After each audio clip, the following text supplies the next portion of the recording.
25वां अध्याय। पिशाच कहने लगा कि हे मुनि, केरल देश का ब्राह्मण किस प्रकार मुक्त हुआ, यह कथा कृपा करके विस्तार पूर्वक कहिए।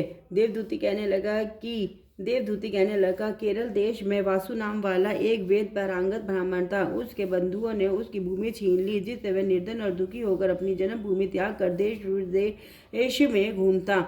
फिर किसी व्याधि ग्रस्त होकर मृत्यु को प्राप्त हो गया। उसका कोई बांधव न होने के कारण उसकी और वैदिक क्रिया नहीं हुई और न ही उसकी दाह क्रिया हुई। इस प्रकार क्रिया के लोभ होने से निर्जन वन में प्रेत होकर चिरकाल तक फिरता रहा। शीत तप भूख प्यास से दुख से हाहाकार करता हुआ वह नंगे शरीर रोता फिरता था, परंतु उसको कहीं सदगति नहीं दिखाई देती थी।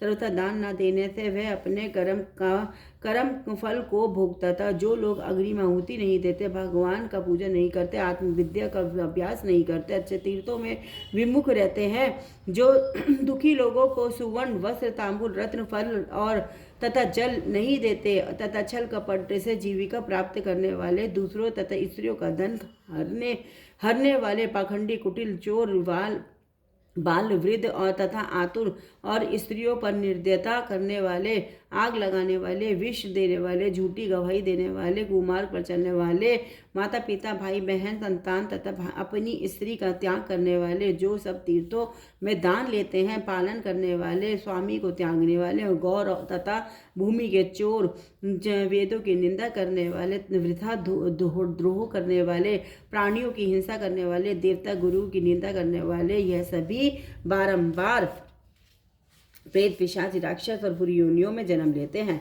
अतः बुरे कर्मों से बचकर धर्म के कार्य तथा यज्ञ दान और तप आदि करने चाहिए, क्योंकि कर्म फल अवश्य में मिलता है। इस प्रकार प्रेत की गति देखकर पाप कर्म कदापि नहीं करना चाहिए। ब्राह्मण कहने लगा कि इस प्रकार उस केरल ब्राह्मण ने उस पर्वत पर अधिक समय व्यतीत करके एक मार्ग में एक पथिक को देखा, जो 2 गगरियों में त्रिवेणी का जल लिए हुए था, आनंद पूर्वक भगवान के चरित्र का गान कर रहा था। प्रेत ने उसका मार्ग रोककर कहा कि तुम डरो मत, इस गगरी का जल मुझको पिलाओ, नहीं तो मैं तुम्हारे प्राण ले लूंगा। देवदूती कहने लगा कि उसको देखकर पथिक कहने लगा कि दुखी दुर्बल नंगे मुरझाए हुए तुम कौन हो? पैरों से पृथ्वी को स्पर्श ना करके चलते हो और तुम्हारा उदर मांस रहित है। लोमश जी बोले। प्रेत यह वचन सुनकर कहने लगा कि मेरे ऐसा होने का कारण सुनो। मैंने कभी ब्राह्मणों को दान नहीं दिया, अत्यंत लोभी, क्रियाहीन, दूसरे के अन्न से पलने वाला और अकेला मिठाई खाने वाला था। मैंने कभी किसी को भिक्षा नहीं दी, ना दूसरे के एक दुख से दुखी हुआ। प्यासे प्राणियों को मैंने कभी जल नहीं पिलाया। मैंने कभी छाता जूता दान नहीं किया, ना किसी को जल का पात्र, पान या औषधि किसी को दी।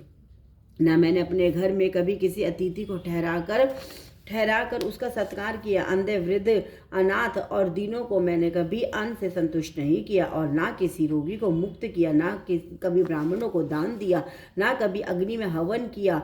बेशाख आदि मास में किसी को ठंडा जल नहीं पिलाया, ना ही मैंने बड़ या पीपल का कोई वृक्ष लगाया, ना किसी प्राणी को बंधन से छोड़ाया। कभी कोई व्रत करके शरीर को नहीं सुखाया। इस कारण मेरा पूर्व जन्म सब बुरे कार्यों में ही व्यतीत हुआ। मेरे पूर्व जन्म के कर्मों से ही मेरी यह गति हुई है। इस वन में व्याघ्र, भेड़िए से बचा हुआ मांस तथा जंतुओं के खाने से गिरे हुए फल, वृक्षों पर लगे हुए सुंदर फल तथा झरने का सुंदर जल सब ही मिलते हैं, परंतु देव इच्छा से मैं कुछ नहीं खा सकता। सर्प की तरह केवल पवन भक्षण करके जीवन व्यतीत करता हूँ।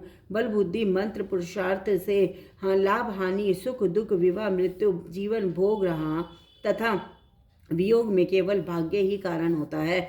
कुरूप, मूर्ख, कुकुर्मी, निंदित तथा पराक्रम से हीन मनुष्य भी भाग्य से ही राज्य भोगते हैं। काने, लूले, लंगड़े, नीतिहीन, निर्गुण, नपुंसक भाग्य से राज्य प्राप्त करते हैं। पर्वत पर भी बलवान राक्षस पिशाच रहते हैं, जिनमें से कभी कभी कोई कहीं कहीं वन में फिरते हुए अपने कर्म के अनुसार अन्न जल प्राप्त करते हैं, परंतु आपको उनका अन्न नहीं होना चाहिए, आपको उनका भय नहीं होना चाहिए, क्योंकि धर्मात्मा पुरुषों की उनकी पवित्रता ही रक्षा करती है।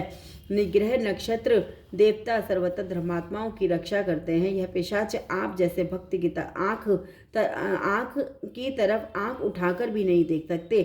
जो नारायण की भगवान की भक्ति से पवित्र रहता है उसको प्रेत पिशाच पूतना कोई बाधा नहीं दे सकते।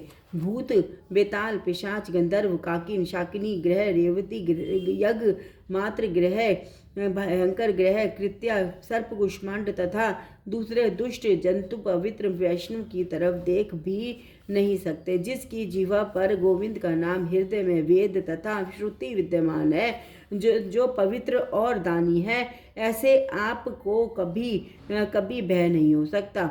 हे ब्राह्मण, इस प्रकार कर्मों का फल भोगता हुआ यहाँ रहता हूँ, ऐसा सोचकर मैं शोक नहीं करता। एक बार मैं जवानिनी नदी के किनारे पर गया था। वहाँ पर घूमते हुए मैंने सारस के वचनों को सुना था। हरे कृष्ण कृष्ण कृष्ण हरे हरे, हरे राम राम राम हरे हरे, महादेव हरे महादेव हरे महादेव। श्री शिवाय नमः, श्री शिवाय नमः, श्री शिवाय नमः। ओमकारेश्वर ज्योतिर्लिंग महादेव की जय, ओमकारेश्वर ज्योतिर्लिंग महादेव की जय। हर हर महादेव। राधे राधे। श्याम श्याम श्याम।